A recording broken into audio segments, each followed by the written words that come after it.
Kembali lagi di pengen cepat 100.000 subscriber. Hah?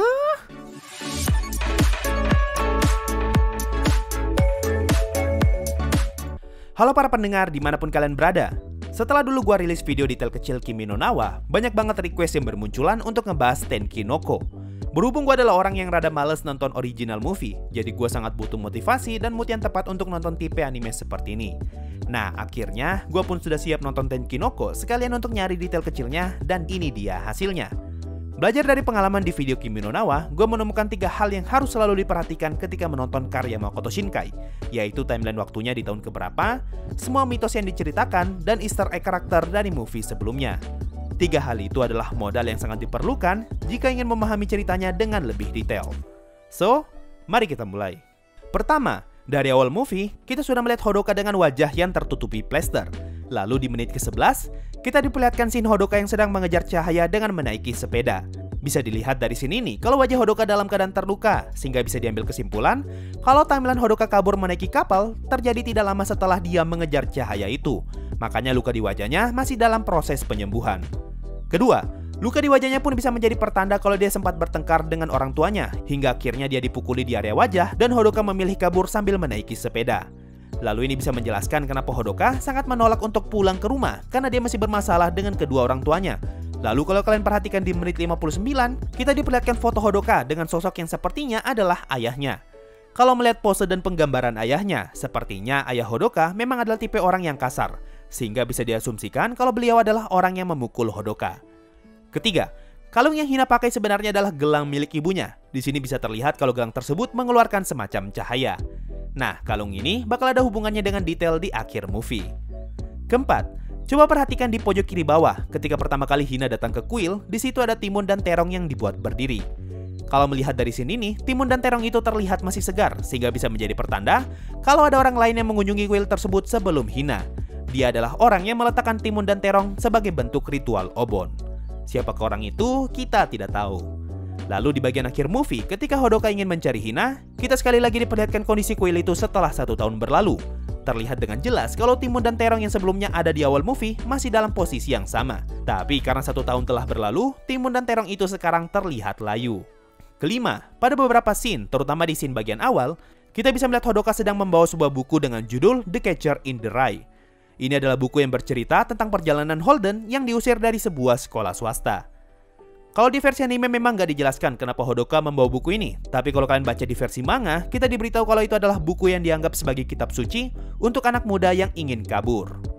Keenam, ketika Hodoka berada di dalam warnet, dia membuka sebuah situs internet dan kalau kalian perhatikan, di bagian bawah terdapat sebuah link yang bertuliskan Giardino delle Parole. Nah, kalau kalian cari tahu, Giardino delle Parole adalah nama kafe tempat Taki bekerja sebagai pelayan di film Kimi no Na wa. Dan juga, nama Giardino delle Parole adalah bahasa Italia dari The Garden of Words, yaitu salah satu judul movie karya Makoto Shinkai. Ketujuh, ini yang sangat gue suka dari karya Makoto Shinkai. Dia itu jarang banget menjelaskan sesuatu dengan monolog, dan sangat memanfaatkan dengan baik semua scene di dalam movie-nya untuk menjelaskan suatu kejadian. Contohnya seperti tadi, dia menjelaskan background Hodoka hanya dengan memperlihatkan wajah yang terluka. Nah, ada satu scene lagi nih yang bisa menjelaskan situasi di dalam movie ini, yaitu gambar di scene ini. Kalau gue pakai Google Translate, tulisan di banner ini adalah himbauan yang mencoba memberitahu kalau sedang ada peredaran senjata ilegal. Nah, kalau kalian perhatikan, di banner itu terdapat senjata yang sama persis dengan senjata yang Hodoka temukan. Makanya, ketika Hodoka digerebek polisi, si polisi ngomong kalau Hodoka dituduh membawa senjata ilegal. Lalu di menit 49, si polisi berkata kalau mungkin senjata yang dipungut Hodoka adalah senjata yang dibuang Shibata. Berhubung kita nggak tahu nih siapa Shibata, mari kita beranggapan kalau Shibata adalah nama salah satu pelaku yang ditangkap dalam peredaran senjata ilegal. Lalu senjata yang ditemukan Hodoka bisa menjadi bukti kejahatan Shibata. 8. Di menit 12.34, kita melihat logo KNA, yang sepertinya adalah singkatan dari nama pemiliknya, yaitu Keisuke N. Asuka. 9. Sebelum kita diberitahu kalau Keisuke punya anak, sebenarnya kita sudah diberi pertanda dengan adanya banyak pernak-pernik dan mainan anak kecil di dalam rumahnya Keisuke. Seperti sepeda, coretan di dinding, tempelan lucu di kulkas, boneka di dalam kamar, dan masih banyak lagi. Bahkan kalau kalian perhatikan di menit 18, kita sempat diperlihatkan loh foto Kei bersama anak dan istrinya. 10. Di salah satu artikel yang ditulis Keisuke, bisa kita lihat kalau mereka sempat ngebuat topik tentang peristiwa komet yang sudah pasti merefer ke kejadian di Kimi no Na wa. 11. Ini adalah bagian yang gua bilang, kalau lu nonton karya Makoto Shinkai, maka semua penjelasan tentang mitos harus lu perhatikan baik-baik. Di sini si peramal ngomong kalau ada yang memakai kekuatan cuaca terlalu banyak, maka dia akan disembunyikan dewa. Nah, ini dia alasan kenapa Hodoka bisa menyelamatkan Hina padahal dia sudah mengorbankan dirinya. Sesuai dengan penjelasan peramal, Hina menghilang bukan karena dia mati, tapi karena disembunyikan dewa. Makanya meskipun sudah mengorbankan diri, dia masih tetap bisa diselamatkan. 12. Ini adalah hal yang paling gua kesalkan dari karya Makoto Shinkai. Orang ini tuh paling pelit ngasih tahu kita di tahun berapakah timeline movie-nya terjadi. Makanya gua ngomong di awal tadi, kalau timeline kejadian adalah sesuatu yang harus kalian perhatikan. Sama seperti di Kimi no Na wa, tidak ada satupun karakter yang menyebutkan di tahun berapa mereka berada. Sehingga kalian harus mencari clue dari poster, papan toko, kalender, dan segala macamnya. Gue pun nyari di internet dan akhirnya nemu kalau timeline Tenkinoko ada di tahun 2021, sehingga gue pun mencari semua clue yang ada hubungannya dengan angka 2021. Nah, ini dia beberapa clue yang gue temukan. Di menit 15, kita diperlihatkan HP Natsumi yang sedang merekam percakapan peramal. Di situ terlihat kalau rekaman itu dibuat pada tahun 2021. Lalu di menit 37, poster di bagian belakang para cosplayer tertulis tahun 2021. Dan di menit 44, ada kalender tahun 2021 di dalam rumah neneknya Taki. 13. Di saat Hodoka sedang membersihkan kantor, terlihat kalau koran yang ada di sini ini tertutupi dengan plastik. Ini adalah pertanda kalau penduduk di Tokyo sudah mulai membiasakan diri dengan kondisi yang terus-menerus hujan. Salah satunya adalah scene koran ini yang sengaja ditutupi plastik agar tidak basah. 14. Kita balik lagi ke scene di saat Hodoka berada di dalam warnet. Setelah Hodoka menerima informasi tentang lowongan kerja, dia pun histeris dan suaranya terdengar cukup keras hingga membuat si penjaga kaget. Lalu setelah dia ditolak kerja, kita balik lagi ke sini di dalam warnet dan kalau kalian perhatikan, terdengar suara musik dan siulan. Karena pada saat itu Hodoka sedang fokus makan, jadi nggak mungkin Hodoka yang bersiul. Nah, ini adalah pertanda kalau dinding antar ruangan sangat tipis, sampai-sampai sekedar suara siulan dari ruangan sebelah bakalan terdengar. Makanya ketika Hodoka histeris, suaranya terdengar sampai keluar ruangan dan ngebuat si penjaga kaget. Dan juga biasanya di tempat seperti ini ada larangan untuk membuat suara yang terlalu keras. 15. Karena pihak polisi mendapatkan gambar Hodoka lewat CCTV, gua pun mencoba memperhatikan scene ketika Hodoka menembak dan terlihat kalau memang ada CCTV di sana. 16. Ini adalah beberapa kemunculan karakter dari movie sebelumnya dan juga beberapa easter egg dari franchise lain. Di sini nih terlihat kalau ada cosplay Hatsune Miku, Aqua dari Konosuba, Godzilla, dan 2 orang MC dari anime Pretty Cure.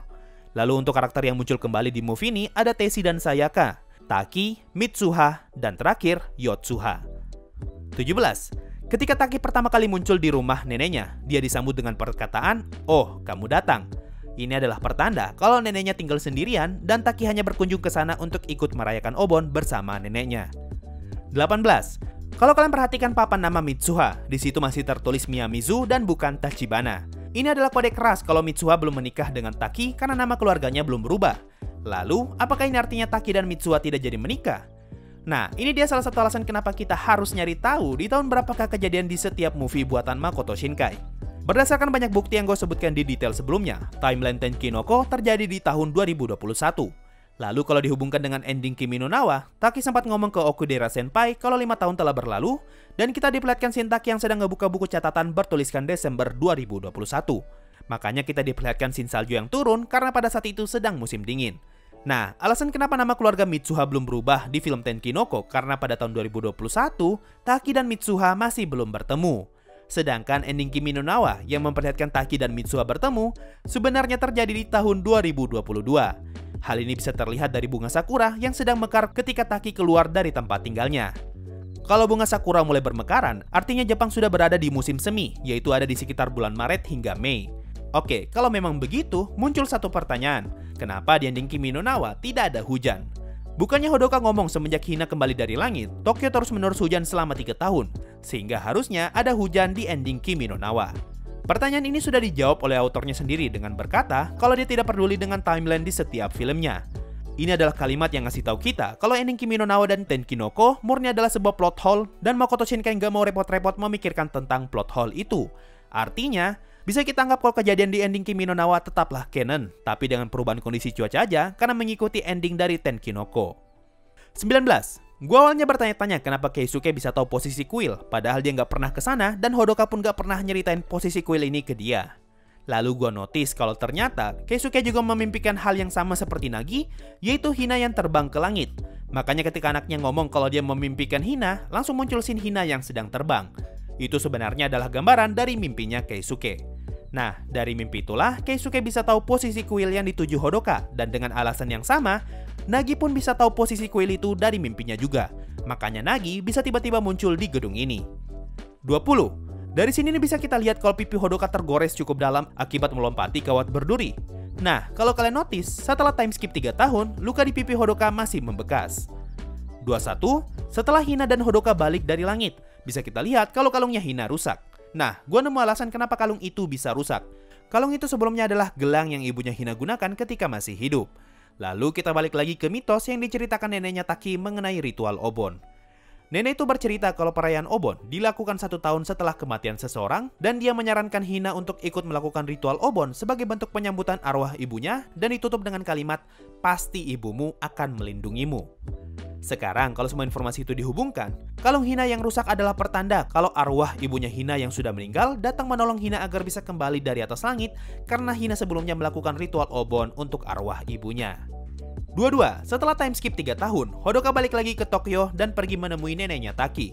Kalau kalian perhatikan, pada saat ini neneknya Taki sedang menggunakan semacam gelang. Itu adalah gelang yang dijahit Mitsuha dan menjadi pertanda kalau selama time skip, Taki dan Mitsuha sudah menikah.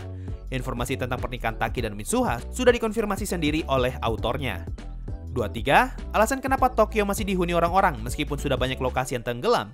Karena berdasarkan scene ini, pemerintah di sana sudah beradaptasi dengan membangun semacam pembatas atau bendungan air agar bisa menjaga beberapa tempat tidak ikut tenggelam. Dan detail terakhir, ini adalah detail yang sangat menarik dan bisa dibilang sebagai teori. Ketika Hina berdoa agar cuaca menjadi cerah, sebenarnya hal tersebut bukan ngebuat hujan berhenti, tapi hanya sekedar meniup awan hujan agar pergi menjauh. Dengan kata lain, awan hujan itu sebenarnya hanya bergeser ke lokasi lain. Makanya tidak lama setelah Hina berdoa, awan hujan itu kembali lagi dan tempat tersebut kembali hujan. Nah, teori ini bisa menjelaskan kenapa di awal movie, Hodoka tiba-tiba terkena tumpahan air yang sangat banyak, karena itu adalah salah satu awan hujan yang bergeser karena doa dari Hina. Lalu kalau mau dihubungkan lebih jauh, mungkin ini alasan kenapa di saat Hina berdoa, air di sekitarnya seperti bergerak ke atas. Karena doanya Hina menyebabkan angin bertiup ke atas dan membuat awan hujan di area tersebut tertiup dan berpindah posisi. So, itu tadi semua detail kecil yang gue temukan setelah menonton movie Tenkinoko. Gue ucapin terima kasih banyak untuk semua orang yang sudah ngirim detail kecil lewat DM di Instagram. Ada banyak banget yang nge-DM detail mereka, tapi rata-rata mirip semua atau detailnya nggak begitu urgent untuk disebutkan di sini. Terlepas dari detail itu gue masukin ke video atau tidak, gue ucapin terima kasih banyak karena sudah mau berpartisipasi. Oh ya, by the way, satu detail kecil lagi nih. Nama ibu Hina adalah Megumi Amano. Mungkin itu saja untuk video kali ini. Makasih semua yang sudah mendengarkan sampai di titik ini. Sampai jumpa di video berikutnya. Dan bye-bye. Yo, waktunya Saweria. Ada dari Ranos, iseng aja, semangat terus untuk konten selanjutnya, Sensei. Makasih banyak bro, keisenganmu sangat menguntungkan gua. Ada dari Asion Bab, Bang, Manga Kingdom pas MC-nya mati, itu kan dihidupin sama heroinnya. Nah, heroinnya kena 2 imbas, yang satu nyawanya dibagi, yang satu lagi apa ya bang? Gua nggak tahu sih bro, karena gua nggak baca manganya. Sorry, gua nggak bisa jawab. Ada dari Tempemen, sebuah hehe yang bernilai 100.000 loh. Ampun, Sultan. Ada dari Berharap, di sini drama 1 Sensei saat melawan Zaitil Kai di menit 54.30 dan 57.08. Oke. Gue coba tiruin ya. Skill Hatsudo, Achalanata, Sandoku Kiriharai, Kurikaraken. Ada dari Ray, bukan Reinhardt. Gimana pendapat admin tentang ending Banana Fish? Gua nggak nonton bro, sorry, nggak bisa ngasih pendapat. Ada dari Aslan, semangat terus Sensei. Menurut Sensei anime atau manga Grand Blue gimana? Gua nggak nonton juga sih anime ini, itu komedi kan? Teman gue sempat rekomendasikan anime ini, tapi guanya aja yang belum niat nonton. Ada dari F. Desu. Sensei, saran anime romance, walau 1% yang di list genre-nya nggak ada romance. Grand Kesenki, Ryuo no Shigoto, itu kan nggak ada. Yang banyak, siapa tahu saya udah nonton. Intinya lu minta rekomendasi anime romance yang lu belum ketahui kan? Request kayak begini susah sih bro. Orang minta request biasa aja, gue bingung ngasihnya, apalagi yang kayak begini. Gue ngasih rekomendasi anime yang feel-nya 11-12 dengan anime romance aja lah. Ada Usagi Drop, ada Sangatsu no Lion, Amamato Inazuma, Ishunkan Friends, Udo no Kuni no Kiniro Kemari, semua seri Arya di Animation, dan Hanasaku Iroha. Itu aja sih, ada banyak yang gue udah tonton tapi pada lupa judulnya. Ada dari Eustase, Bang, boleh nggak sesekali bahas Akudama Drive? Soalnya baru ini gue lihat anime full, nggak ada yang punya nama, thanks. Ntar lah kalau gue udah nonton. Ada dari Popomen, Sensei mau nanya, apakah juru masak di Nazarik namanya Soma? Kagak. Kalau nggak salah, chef di Nazarik itu namanya So Chef. Ada dari Nama Tidak Boleh Kosong, Sasuga Ain Sama. Dan terakhir, ada dari Masa Depan, selamat 100.000 subscriber. Amin, amin, amin. Oke, itu tadi dari Saweria. Makasih semua yang sudah nyawer dan gabung jadi membership. Thanks a lot, and bye-bye.